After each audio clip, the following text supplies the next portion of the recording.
I will.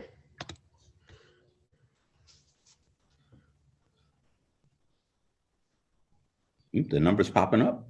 12. Yeah, there we go. More than 3. Yeah. It'd be okay if it was just us. Yeah.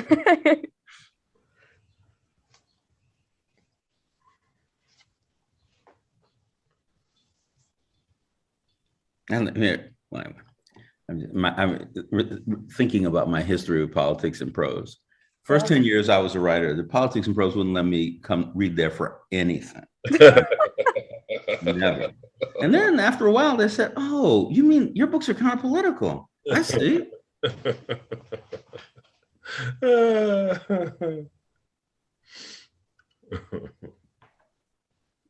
right, I'm going to go ahead and get started. Okay. Well, some people might miss the intro. That's all right. Hello, everybody. My name's Elisa. I'm an event staffer at Politics and Prose Bookstore, and I would like to welcome you to PNP Live. We appreciate you joining us in this virtual format in the midst of these continuously extraordinary times, throughout all of which we try our best to bring you the authors that you love and their new books to our PNP community. At any point during the event, you can click on the link in the chat to purchase One Shot Harry on the Politics and Prose website. If you look near the bottom of your screen, you'll see a button that says Q&A. You can click here to submit a question to the author, and while we try our best to get to everyone's questions, we apologize in advance if we can't get to yours on time. So we are also providing closed captions if you click on the CC link right next to the Q&A box, also at the bottom of your screen. Before we begin, I would like to say thank you again for being here. We're immensely grateful for you all helping keep our business and our spirits afloat. And now I'd like to welcome to PNP Live, Gary Phillips, celebrating the release of his book, One Shot Harry. Phillips has published novels, comics, and novellas, short stories, and has edited or co-edited several anthologies, including the Anthony-winning The Obama Inheritance, 15 stories of conspiracy noir. Almost 30 years after its publication, his debut, Violent Spring, was named one of the essential crime novels of Los Angeles. He also was a story editor on Snowfall, an FX show about crack in the CIA in 1980s South Central, where he grew up. Master storyteller and crime fiction legend Gary Phillips has filled the pages of One Shot Harry with fascinating historical cameos, wisecracks, tenderness, and an edge-of-your-seat thrill ride of a plot with consequences far beyond one dead body. Phillips will be in conversation with Walter Mosley, the author of more than 60 critically acclaimed books of fiction, including his most recent Blood Grove, nonfiction, memoir, and plays. From the first novel he published, Devil in a Blue Dress, with its protagonist Easy Rawlins, Mosley's work has explored the lives of Black men and women in America, past, present, and future, in a rich exploration of genre with his latest, including the short story collection, The Awkward Black Man. Please join me in welcoming Gary Phillips and Walter Mosley to PNP Live. Why, thank you so much, Elisa. That was very nice. It was. That was lovely. Yeah. Hey, Gary, how you doing? I'm fine, Walter. How are you? I'm okay. Yeah. I'm here and talking to you again. We seem to talk a lot. I was looking around the internet for because how do you introduce somebody you know? I mean, it's really difficult, right? But I came across this one thing, which I really kind of like. I just changed it a little bit. It says, Gary Phillips lives in Los Angeles and is best known for his novels and short stories featuring private investigator Ivan Monk. He has worked a lot of different gigs in his time. Graveyard shifts as a security guard, a printer, a union organizer, the co-director of the Multicultural Collaborative, a nonprofit set up to improve the race relations after the '92 riots, and as political director for a city council campaign. He writes on politics and pop culture for such venues as the Los Angeles Times, LA Watch Times, Rap Pages, San Francisco Examiner, Freestyle, and Black Scholar. He occasionally loses money at the poker table and watches his son reinvent the world and looks for any excuse to light up a stogie. There you go. Very good. It sounded like Gary wrote his own thing. That's right. That's right. We should. He's written 22 novels. If you look on his website, it says 18. But if you ask him, he says 22. So I guess he knows better than his weapon. Well, I'm reinventing myself as I go, of course. Yeah, like as you move along, right? Yeah, right. Yeah, I know. I understand. Yeah. He's written 9 comic books, which I'm even more impressed by, and many short stories. There we go. And we're here today to talk about One Shot Harry. So I'm going to do is I'm going to ask Gary questions for the next 35 minutes or so, and then after that, we're gonna, people are gonna send in questions, and I'll ask Gary some of them, and then that'll be it. Yeah, or we'll vamp if we don't have any questions. We'll figure out something. Oh no, Gary, people are gonna ask you questions, man. Oh yeah, there you go. That's it. That's a fact. But the first question I want to ask you is, what was your inspiration for One Shot Harry? Yeah, I think, as you know, Walter, all these things kind of float around your head for a while, and you're working on one thing and then you chance upon something else. So at some point I came upon the fact that Martin Luther King he'd been to LA, of course, several times, but he had returned to LA in April of '63. And this is 4 months before the March on Washington. He had come back to LA to speak at Wrigley Field, and a lot of people may not know, but LA had its own Wrigley Field as well, not as well known as the one in Chicago, but it was in South Central. It was at 41st and Avalon, and it was billed as the Freedom Rally, and partly it was there to sort of raise money and raise awareness, mostly raise money really toward the March on Washington. Celebrities there at the field.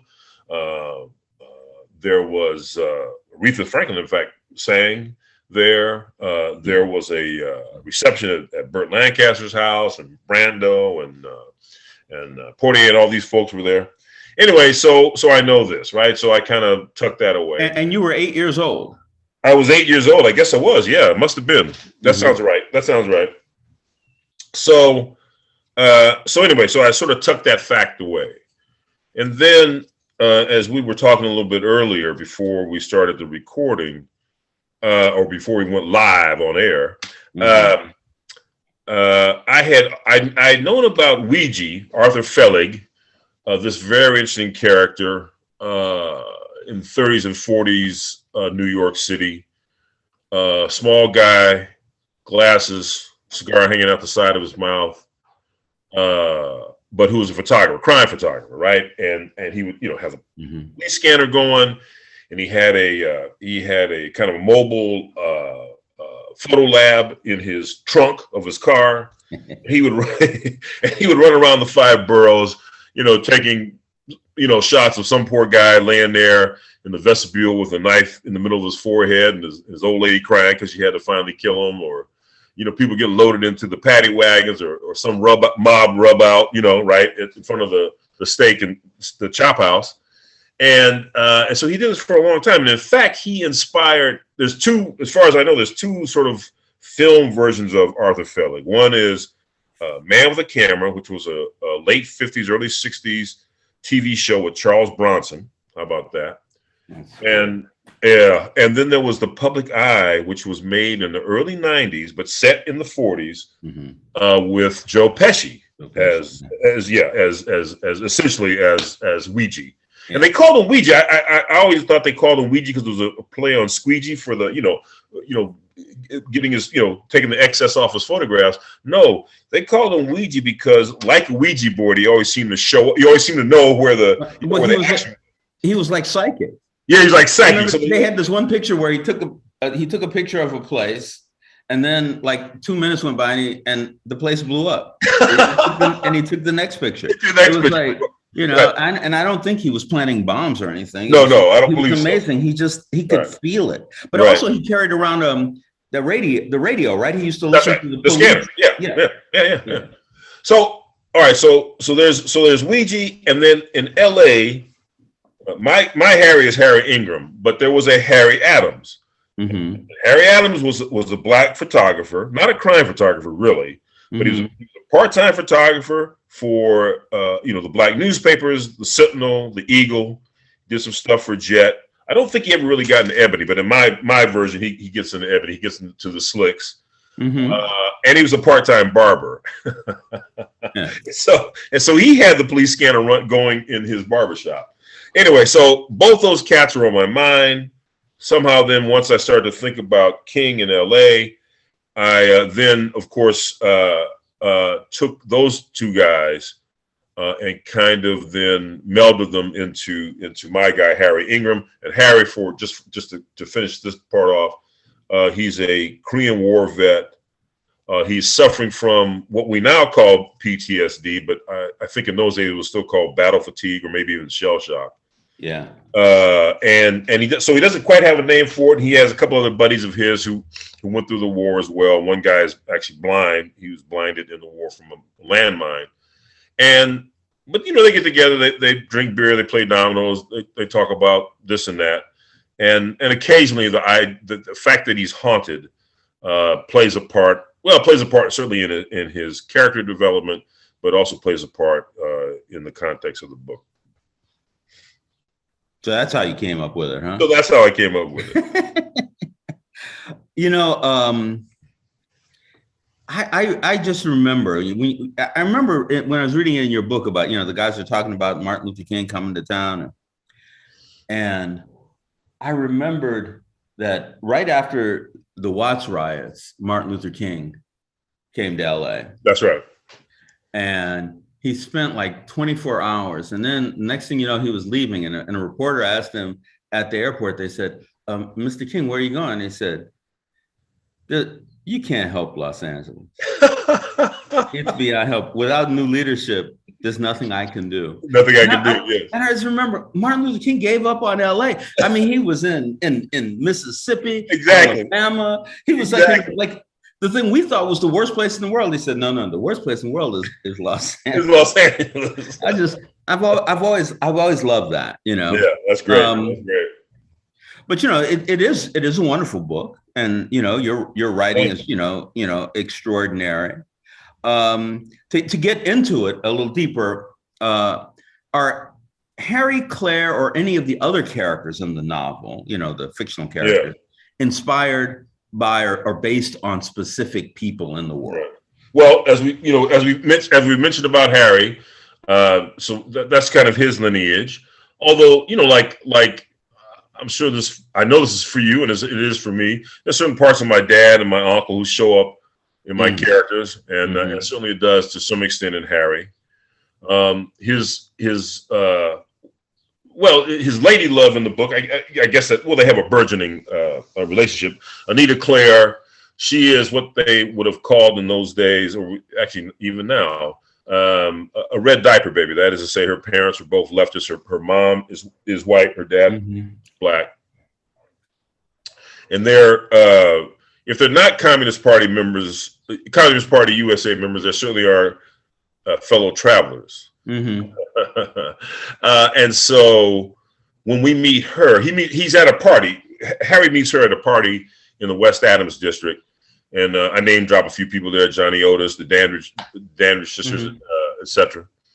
And his buddy Ben Kinslow was there. Now Ben is the sort of the engine for our plot. Ben is his white buddy from the army. So Korea is about 10 years in the past. Well, Korea, I guess officially ends in 55, but anyway, it's about 10 years ago.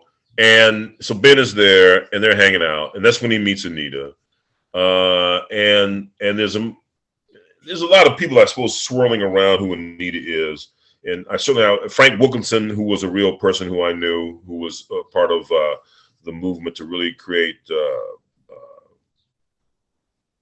integrated housing in Los Angeles. Public housing is there at the party, and he was also played a role in the what became Chavez Ravine, right? The removal of the Mexican American families from. Right.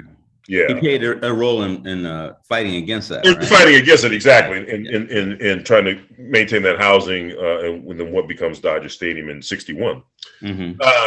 So all that to say is that those forces, those kind of elements are at play, one of Harry's buddies, his nickname is Strummer Edwards. And Strummer is not based on any one person in particular, though I set up in the book that Strummer has businesses both on the line of the law and below and underground businesses, including a blind pig, which is to say an unlicensed bar in a plumbing supply company on Western Avenue, which is where Harry hangs out occasionally. And Strummer back in the day had been a kind of enforcer for on the black side of town for Jack Dragna. And Jack Dragna was a real figure who was a gangster and was competing with Mickey Cohen for some of the rackets here in LA. So anyway, so those are some of the characters that kind of populate this book, and some of which then draws on real history, and some of which I just, make up. All right. So can I ask you, to piggyback on that, how does your own political and community organizing inform One Shot Story? I think as you just pointed out, Walter, I mean, it can't help but infuse some of what you write, because look at the time period, and like you said, I mean, King comes to LA, Malcolm is not dead yet, right? 63. You have these, like you had in the past, but you have now, and Vietnam is kind of there, right? Vietnam it's just starting. It's just starting. Our involvement, I mean, God knows the French have been there, right? But our involvement in Vietnam is just starting. So that's kind of encroaching. And yet here's Harry, this veteran. And I should mention, I not for nothing, a couple of Harry's buddies are World War II veterans. So there's not that much different years apart between World War II and Korean War. Well, they were like in their 20s, early 20s, exactly 30 in World War II. So exactly. So they're still vital guys when we come upon them. So all that to say is that, and not for nothing, another important fact.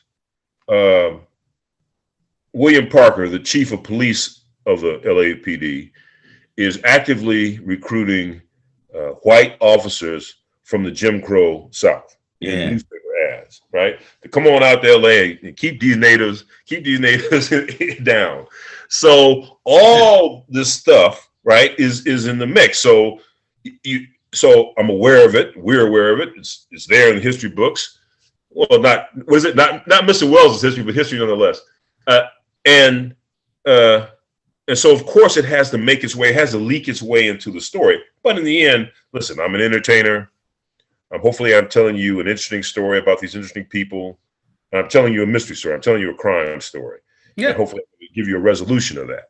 But in that context, in that mix, I'm also putting in all these other layers, these other things that are happening around Harry and Anita and his friends, and how that affects them.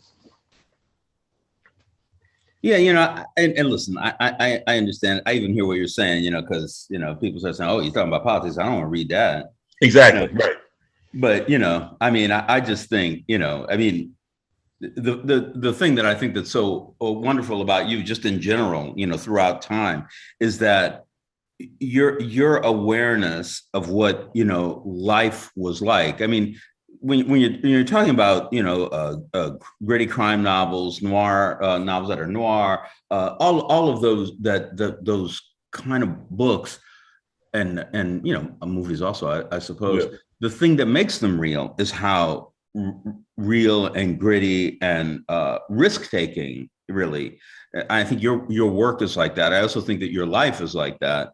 And, not now. I'm an old man. I'm an old man. Yeah, I know. I'm just sitting here. Old dog, Exactly. Just sitting in my room, baby. That's all I'm doing now. All right. So I'll ask you a literary question. I mean, I know you sat down, you outlined a book, you started writing the book, all this stuff, but how did it change? Yeah, as you wrote and revised it. Yeah. Well, I don't know about you, but I know for me, man, okay, I start with this outline, like you said, but I always deviate. But I know that I deviate. You know what I mean? I used to write these really detailed outlines. Man, I would like 19, 20 pages or something like that. Now I write, 6, 8 pages, right? And because I just need the sort of the briefest of connective tissue. That's the word. That's the phrase I want. Connective tissue that gets me from A to B.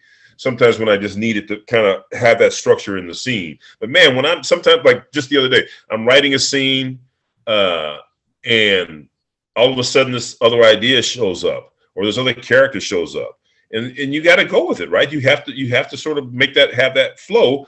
Yeah. Now, sometimes, of course, I may deviate too much and I have to come back or I might have to cut something and come back. Goes beyond deviate into deviant. Well, there's that too. Well, as long as I can justify the deviant, I suppose it's all right, but not too much, right? Not too much. So I revise as I go. I tend to just now. Well, not just now, but just recently, I realized there was a particular scene. I'm working on the second Harry book.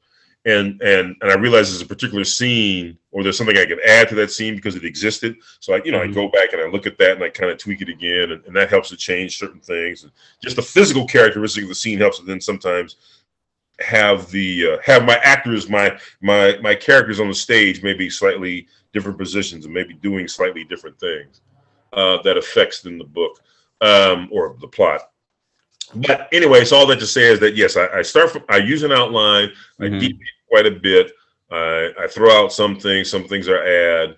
And then in the end, and even the end for One Shot Harry was more or less the end that I came to, but certainly with Juliet, who I saw in the chat room was hanging around, my editor at Soho, my very fine editor, insightful editor at Soho, challenged me on some stuff on the ending and I think helped to sharpen it, right? Helped to make it work better, as well as though I wanted to honestly have a few things unresolved, knowing that in the second book I would circle back to them. Yeah, what you said about the outlining is funny because for me, I've always outlined the same way. I don't necessarily outline. Sometimes I just start writing. Yes. Right. But sometimes, especially if I'm writing a crime book, a book that has a lot of plot in it, I write my outline. And my outline is like, I go, 1, main character is sitting in his office thinking about what just happened yesterday. 2, he looks up and he sees there's somebody, out beyond, the shadow of the door, right. Like that. And I just go on until I get to about 50. And usually it's like 2 pages, 2.5 maybe. But I remember Elroy, when he outlines a novel, it's between 80 and 100 pages long. Oh my Lord. His outline. It's like, and the legal pages, like all this, he writes pretty big, but still, yeah. And I don't think he ever gets rid of things, but he adds a lot. That's right. That's what. But I mean, we're all different, right? Yes, I mean, exactly. We're all different about on how we approach it and what we think, and that's that's a good thing. Yeah. I guess the thing to ask after this are there any characters or scenes that were lost in the process that you wish had made into the final cut, as it were? There are, yes. I don't know that I wish that they had made it. I think I'll kind of work backwards. So there were some scenes that I cut along the way. There were some scenes that got cut or reconfigured. Maybe that's even a better word. Reconfigured for the final version. That, as I said, I think helped the book work better. Helped to bring Harry more in the focus. I have so then I'm going to answer the character question, which is to say, I have a tendency to sometimes put in too many characters, so I'm cognizant of that. But then I sometimes I guess I just can't help myself because that's the way life is. Because that's the way life is, and Harry might chance upon somebody, and they might have something interesting to say beyond just a clue, a lead, but then of course. You don't want them to just be a throwaway. you don't want them just to be a device. And so then I kind of, fall in love with them to a certain degree. And then I think about, well, maybe they show up somewhere else, or maybe they're gonna play some other role that I don't know yet. And sometimes I don't know that until I get to the end. And then sometimes maybe they do get cut. There certainly was. I remember a very specific scene where I was starting to again go down that path. And maybe I was getting a little too fascinated with this sort of side character, but in the end, I got rid of the character, with the cold logic understanding that whatever I could have accomplished with the character insofar as moving the plot forward, I could do it with the existing characters. And in fact, it worked better because then it gave a certain depth and a certain dimension to one of the characters that you, the reader, then know, but that Harry doesn't know. And I always kind of like that, these little, they're not really Easter eggs, but these little, I don't know what the hell they are. But anyway, these little gumdrops you put along the way. Yesterday was Easter, so. Yeah, yesterday was Easter, right. Easter right. Okay. But these little gumdrops you leave along the way where you've given a little more dimensionality to this character, more about what they're about. And then and as we know, you want to always answer the question, what do these characters want? And so if I can sort of show you that in a certain way, and even Harry is not quite aware of it, I think sometimes I think that's so much the better. It's so interesting. I think rather than Easter eggs, we could call it scat, right? Because everything is about the plot, and we're following the plot. So, you're following the plot. That's what's that? I think that's rabbit. I think that's rabbit. That's right. I think I'll go that way. Listen. I have tons of characters. I never get rid of any of them, and I'm always thinking. I remember once a long time ago. I mean, I brought up while we're talking. Maybe from your book. I was Easy Rawlins goes to this bar, and it's a bar, and it's in Watts, and it's it's in the 50s. And this guy, it's a black guy who loves classical music, so he plays classical music. People come in, and they say, "Well, man, what about some blues? What about some R&B?" He say, "If you want that, there's a bar across the street. You go listen to that." Right. I'm playing Chopin in my place, and that was the only time the character was ever there. But if you're moving through life, I just love it when people come up to me and they say, well, but there are too many characters. I said, well, I don't know. There's about 40 or 50 in your life. Don't you run into that many people as you're moving around? And I said, yes, but it's just the main character, the villain. I said, man, that's not real. That's not real. Exactly. I mean, I don't know if it's hurt me or whatever, but Yeah. Another question. I do. You're right. I feel the same way, and I think honestly, that's one of the reasons I kind of love that. Like I said, there's a scene in West Adams district, and this is when West Adams was still, sort of black middle class area, and now the freeway is coming through, and that's displacing these people, but anyway, he's at this party, and Nat King Cole shows up, and this and that. So yeah, you're right. I can't help myself, Yeah. And this is like life. I mean, it's what happens, especially if it's because if you're writing, a novel that, let's say, Emily Dickinson is going to solve a mystery. Well, we all know that Emily Dickinson never left her bedroom, so there's not going to be a lot of people right in that book. But if you're writing like this kind of mystery, we're out in the world. We're seeing people. People are seeing us. That's right. A policeman might stop you, on 30th Street, and by the time you get to 40th, another two policemen stop you. I mean, and that's 4 new characters. What are you gonna do? I mean, anyway. Yeah. Another question though, I thought, just from me, I know that you're being published by Soho now. How many books have you published with them? This is the first one. This is the first one. That's what I thought. They're an extraordinarily good publisher of mysteries and crime stories. I mean, they're not a really big press or anything, but they're really, really good. And I'm wondering if you found in the editing, was there any difference? Did you find any difference in dealing with them? And did that have any impact on your work? Yes. Well, that's a good answer. We'll move on. No, I'm actually going to elaborate a little bit on that, which is to say, I've had very attentive editors, and I've also had some indifferent editors now and then, which are always, I find, I don't know, strange. Anyway, but Juliet has been just great to work with, and yes, it made it. Yes, so certainly. So the real answer is yes, it's made a difference, and because of course we all want to be, well, to a certain extent, challenged on what we've done, if only because either it sharpens why we've done it, right? The retort, the answer, or at least then it gets me sometimes to thinking about a scene or a passage in a different way.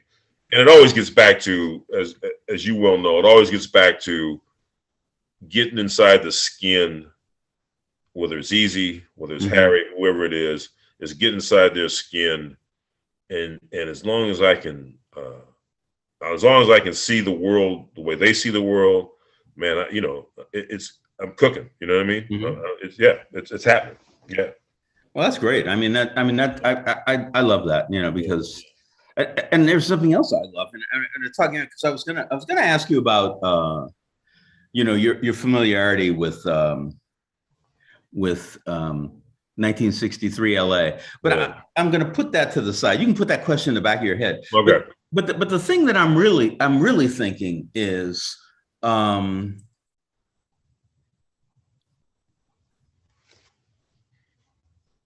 much do you feel that you have to adhere to the real? Well, there really was a Wrigley Field, and there really was the Parisian Club, and this is how it happened, and there really was a person, and this really did happen. And I'm just wondering, because this is fiction, right? Yes, that's right. That's a very good question. That's a great question. So the answer is, here's an answer.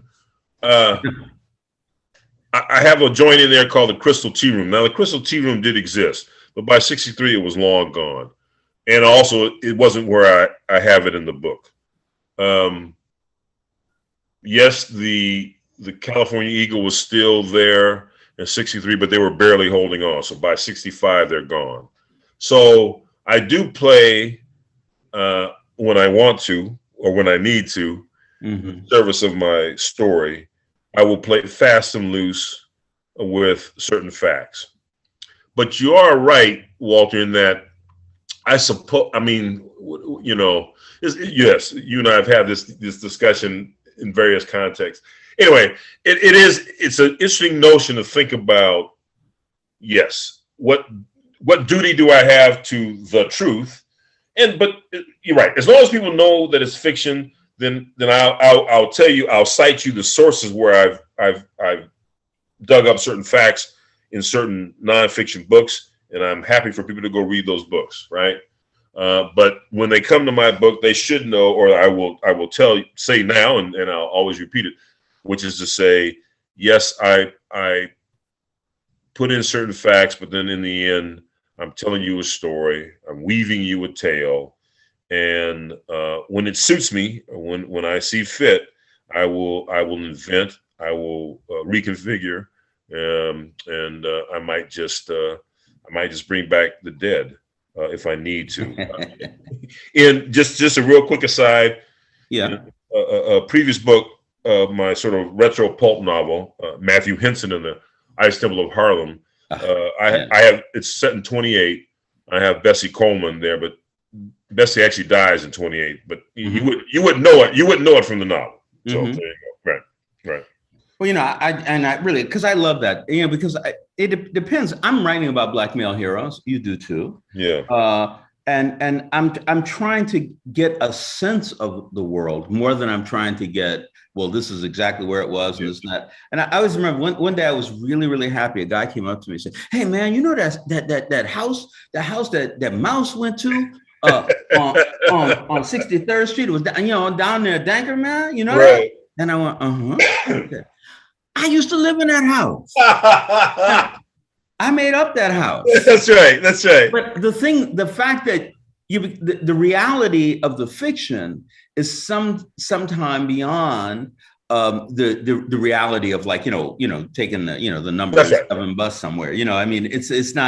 It's not that. And in many ways, there's a way to identify more closely with things like that. And I feel that, that's what I feel that you're doing when you're writing, which I think is it's not stuck in the real. But I think you're right. I think you said it perfectly, which is to give it that sense, to give it that, that kind of emotional memory, that doesn't really that people respond to, because on that level, as opposed to the actual factual, nuts and bolts, structure that existed where you say it existed.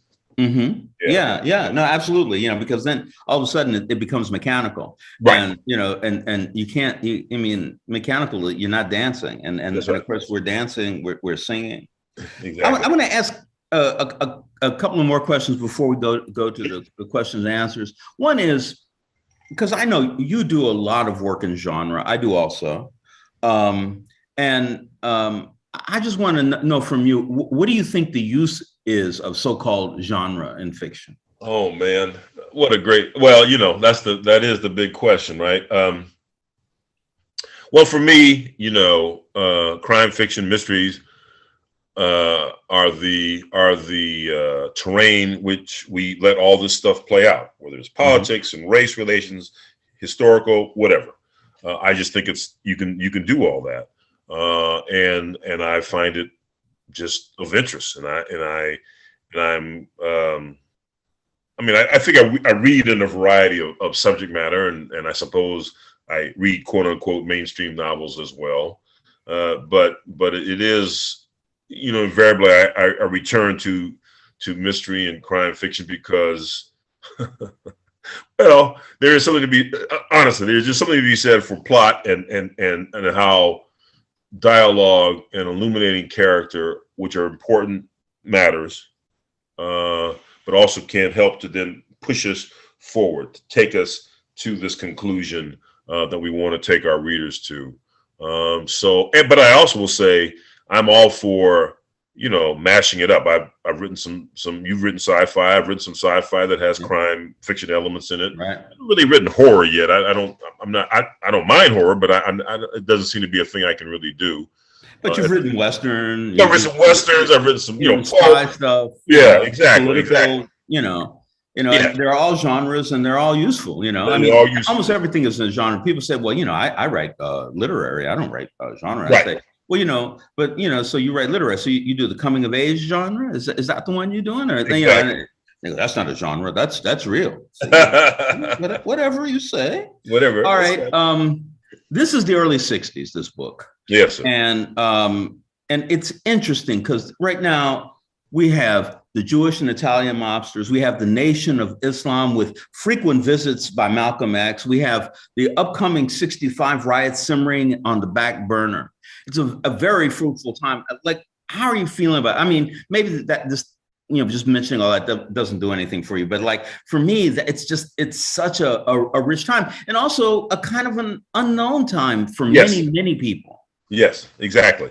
Well, exactly. And right. And sort of it gets us back to Harry and his job, or Harry and his gig. Part of what, so it is there's this, all these elements are kind of swirling, right? And I think Harry's Anita would more articulates what these things mean, as opposed, not that Harry is not a thinking man, he is a thinking man, but he's starting to, dare I say the pun, but his focus on this is starting to sharpen. Whereas, there's an incident in the war, a terrible thing happens while he puts down the rifle, picks up the camera. Mm-hmm. But Harry also understands, that's wonderful, that he can't, there's a reason he takes crime. He's challenged at one point, a woman challenges him that, well, why do you go around taking all these terrible pictures of our people doing terrible things? He said, well, I take some white people doing terrible things. He said, well, that's not what I mean. Why do you take these, these people doing bad things? Why do you take, pictures of weddings and this, that?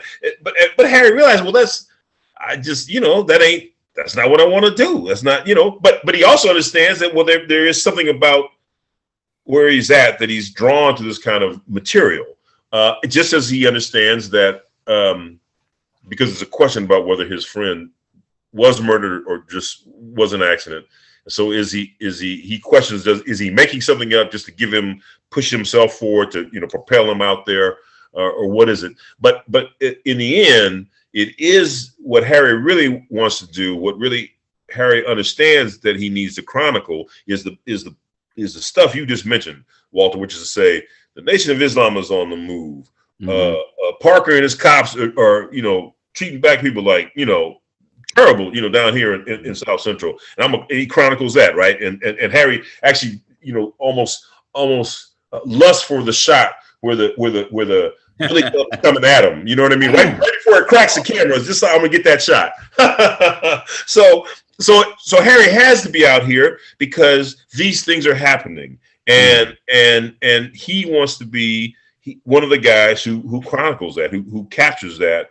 And because now he's starting to write more, for the pieces that he's taking pictures of, there's that. But I'm not going to let I'm not going to let Harry's light shine that brightly, because I should mention, because I bring it up in the book a couple times, Harry also takes shots for a black men's magazine called Dapper. And Dapper actually is inspired by the real life. It only lasted five or six issues. There was a black men's magazine called Duke. And it didn't last long, but in my version, Dapper is still around, and Harry takes those shots too. So you had to buy all those magazines and make sure you got that accurate. No. Fortunately, you can just go online. You see imagination, imagination. Yes, right, imagination. Well, I have two more questions for you. The first one, you may not have an answer to it, but whenever you talk about a black photographer taking pictures of crime, basically, yes. and crime and punishment, really. Yeah. And some of the time the punishment isn't valid. The first person, if anybody said that to me, I said, "Oh, Gordon Parks." Yeah. Does Gordon have it come in anywhere to this, or? Gordon does not, but in the second book, Gordon is name checked. Gordon's name will come up. Oh, wait, and let me say this: in the second book, which takes place in '65, right after the Watts riots, Harry is being interviewed by Louis Lomax, and you have to really be old like us. Yeah. You have to be old like us to remember Louis Lomax, the first black man to get his own talk show, right? At least locally. And so Louis Lomax brings up Gordon Parks. There you go. All right, so I just have one more question before we, before I, look at, I see we have some questions, which is great.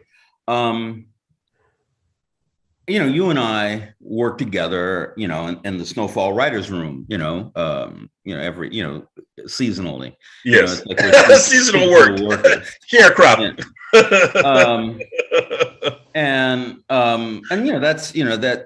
That's cool. And I the only thing I want to ask you, just part of the discussion is, how has screenplay writing informed your fiction, the other parts of your writing? Yeah. Well, it is very interesting, isn't it? It is, as you well know. My God, Walter, as you and I have talked about, we spend a whole lot of time in the writers' room dissecting and reconfiguring and getting inside the head of our characters. And in the end, man, somehow you got to communicate all that in like half a page of dialogue. It's like, what? Wait a minute. Whereas we know there's much real estate as you need in a prose work, right? Yeah, and of course we still you want to have brevity in some parts and have explanation or elongation in other parts. Whereas, as you know, with the screenplay teleplay, there is a shorthand that you develop. But if anything, I suppose I think having now had the experience of doing both, and I've written some of that stuff in the past. But I think the idea is that on both, whether you're doing one or the other, or short stories for that matter, or comics for that matter, in the end, you still have to be able to be something of the surgeon to bring a cold and calculating eye as best you can to what you've written, because either you're going to cut it or go at it, or some editor will, or in our cases, our showrunner will. Yeah. He'll be right in there. They'd be right on there. So, That's right. It's, I really liked your episode, and you said, "Well, it didn't really look. I don't remember writing any of that." So, yeah, you wrote most of it, but no, that's it's right. okay. That's okay. It's all right. It all worked out. But I really like what you're saying. And part of the thing is, because I know you've done, quite a few comic books. I've only done one recently, the miniseries about The Thing from the Fantastic Four. And I just loved it because I was getting, because lots of people review comic books. Yes, so I was reading them, and a lot of people said they were so worried because I'm a fiction writer that I was going to just fill up the whole thing with words, exactly. like Robert Crumb's brother, I'm going to just write the whole story in this bubble. And I have if you look up, behind me, that's one of the frames from the comic book. And the thing I just am so proud of is there's no language in it. Yeah. When people look at that, I go, "Oh yeah, I wrote that." Exactly. There's no language. This is what. Yeah, but somebody had to know what to draw. That's right. I had to describe that scene. And that's, it's kind of a wonderful thing. So anyway, I'm going to talk about some language here. Okay. Mike Bodaken, who says, or I think that's the way you say, Bodaken. Bodaken. He knows you. Yeah. And he wonders what books and references did you rely on to research Los Angeles in 1963. And he loves what you did. And I think he's also talking about what did you rely on and how does that translation work? Well, good to hear from you, Mike. Well, real quick, Fire This Time by Gerald Horne. Mm-hmm. Ellie in the 60s in the Watts Rebellion, I think is a subtitle, or I might have it backward. Joe Dominic's book, To Protect and Serve, which is a history of the LAPD, which is just great. It's invaluable, right? Mm-hmm. Not just for West Side Harry, it's been invaluable for Snowfall too. And a couple others. People's Guide to Los Angeles has been pretty good. Kind of got actually great little stories. Laura Polito is one of the editors of that. And then I guess there's several other. Two others I have to mention them, which is one is Upside Your Head, Rhythm and Blues on Central Avenue by voluntary black man Johnny Otis. You got it. That's one. That's one of the encyclopedias I keep handy. And Set the Night on Fire, Alien in the 60s, which is this big honking book by John Wiener and Mike Davis. And again, it just has these great anecdotal stories, which is what you want. Because, facts and figures, you can look that up on the internet. That's fine. But Mm-hmm. what you want are these great anecdotal stories, these little asides. You want to know, you want to know about that house on 63rd and Dinker. And it's there in those books. That's great. Because it is true that there's a sense of reality to the theater of your stories. Another person here says, and I think it's nice because it's such a general question. They say, why do crimes fascinate Americans' culture? That's a great question, man. I don't have the answer. I don't know. Maybe it's a terrifying answer, right? Or maybe it's because we want to. Well, here it is. The answer you should give to the school kids is when crime happens, justice is served, right? Now in the real world, we know that that's not necessarily the case, and even in One Shot Harry, the big time capitalist, if you will, who may be behind all of this, he's not brought to justice. At least he's not brought to justice in the first book, because that would be just too unrealistic. But I think, I suppose part of it's the psychology. I suppose part of it is is that question about why does noir always fascinate us? Because it's always about, somebody who takes that step out of line, who should know better, but they can't help themselves. They can't it's more than just impulse control problems. So I don't know. I guess somewhere it's all of that, but it is also about, because I think in the crime novel, at least for me, and I know for you, in the crime novel, you can explore these other elements, these other avenues that we've talked about. To me, I think it's the best way to get at them. Yeah, no, I agree. I mean, I think that it's why people like Snowfall. I run into people all over everywhere, from like Atlanta, to San Francisco. And when we're talking about Snowfall, and there are two things. There are people who are our age or a little bit younger, maybe John Singleton's age, who were there and they experienced it, and they said, man, I never heard this. I know this happened, but nobody's ever talked about it before. Right. And this is how it happened. Now, I'm not sure it's exactly how it happened, because, there's some fantastical things about what we're doing. Exactly. But I do think that it makes you feel the way you felt then. And then there's a lot of really young people who watch it, which is always kind of amazing to me. And they end up saying, that's for real, man. That's for true. Yeah. I'm like going, but man, you weren't even born then. But there's a sense of the way the world exists today, and these events that they seem to know about. There's another person who's asking a question here. I want to try to get through as much as possible. There's somebody who says that that they say they're 75. I don't really think that matters, but they like learning Black history from writers like us. There we go. And they're wondering, to you, Gary, have you written or can you recommend any nonfiction books that would help them or others to understand the real past? Well, the books I mentioned, and in particular, Gerald Horne is a Black historian. Actually, Gerald. Oh yeah, here you go. There you go. Gerald. Just whatever you look up with Gerald Horne, it's with the E on the end, HORNE. So Fire This Time, which is about LA in the '60s, but he's written a lot of different books about various aspects of Black history. So if you want to start anywhere, I mean, well, of course, the Grandmaster, of course, is John Hope Franklin. But in addition to John Hope Franklin, so you can just start with any one of Gerald Horne's books, and you won't go wrong.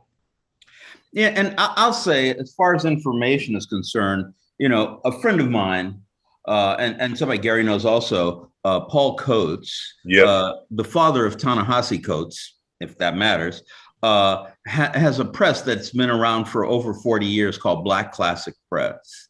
And all you have to do is go onto his website and start, and seeing titles of books, you'll say, what, that happened? What? Exactly. Somebody talked about that? What, where did this come from? I mean, when you start talking about, because before, from the first half of the 20th century on back, all these, I mean, I have no other way to say this, all these so-called white historians were telling a history of Egypt that just wasn't true. Yeah.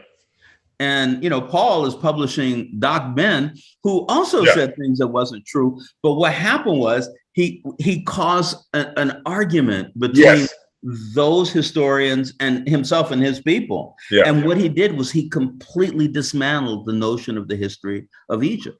And it's like, and so I mean, so that's another place. There are all kinds. There are different kinds of writers because Paul wants to give information. Right, exactly. Oh, and not for nothing though. Not for nothing. And this is for you and I. And listen, you can't go wrong with I always get son and father mixed up. Philip Foner and his books on Reconstruction. Oh my, and Eric Foner, right? Yeah.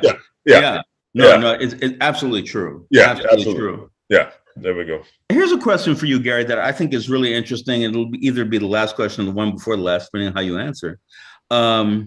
Has your writing and content changed over the years to reflect changes and awareness?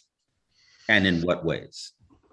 I don't know. I don't know that well, I shouldn't say that, right? Hopefully with every book, every piece of writing, I've learned something, right? So hopefully that is true, right? I think, well, here's what I'll say. Here's the answer. I think what I'll say is I now trust my characters more. I think early on it tended to be too much of the sounding board in my stuff, And now maybe I'm more relaxed about it. Maybe I'm not. I do care about it, but maybe I'm just more like, well, this is what I do, and this is how I write it, and that's fine. So that I don't have, there's no one point that Harry picks up a book by V.I. Lenin. I mean, his girlfriend might, but she doesn't quote Lenin to him. But that is to say, hopefully you see through Harry a kind of everyday guy, a kind of journeyman guy, but who is becoming aware. And I guess that's the best way I can say it. And I think, really, as I say this, I really understand. My dad only made it to the 6th grade, but he had a hunger for knowledge, and he had a hunger to just learn things.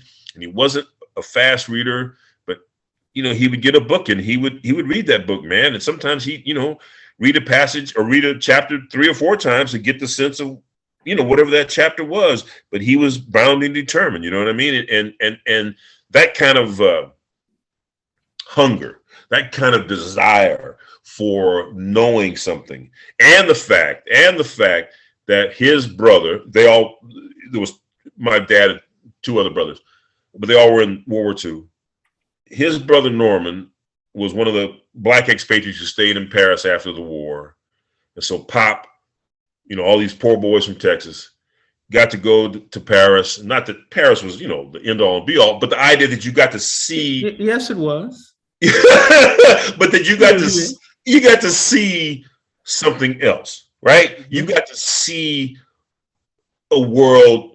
You poor kids from the Depression, but now all of a sudden, here's this other world. Here's this other place. Here's these other things. Here I'm meeting Black people from Africa. Here I'm meeting Black people from the islands. You know what I mean? Here I'm meeting white women. I know maybe I shouldn't say that, but yeah, you should say that. Come on now. It's like, I bet he was in a place that if he looked like this, somebody might kill him. Is it? And now here's someone say, "Oh, bonjour." Exactly.